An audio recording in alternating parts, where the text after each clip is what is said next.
दोस्तों, हमारे नए नए वीडियो गीत देखने के लिए हमारे YouTube चैनल को सब्सक्राइब करें और न्यू अप टू डेट्स जानने के लिए बेल आइकन को क्लिक करें।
समझावा बिना दाई के बेटा आंसू साके रोवा धोबे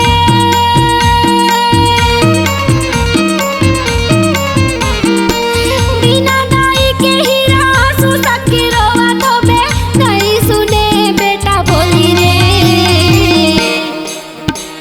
मैं का करूं बेटा मैं का करूं लाला लागी करे जवामा गोली रे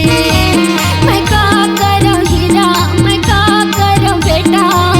लागी करे जवामा गोली रे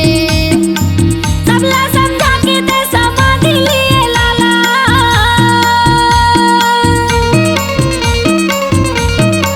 सबला समझा के ते समाधि लिए बेटा रे सुरताया तेरे तोरे बोली रे मैं का करूं बेटा मैं का करूं लाला लागी करे जवामा गोली रे मैं का करूं हीरा मैं का करूं बेटा लागी करे जवामा गोली रे लागी करे जवामा गोली रे लागी करे जवामा गोली रे लागी करे जवामा गोली रे लागी करे जवामा गोली रे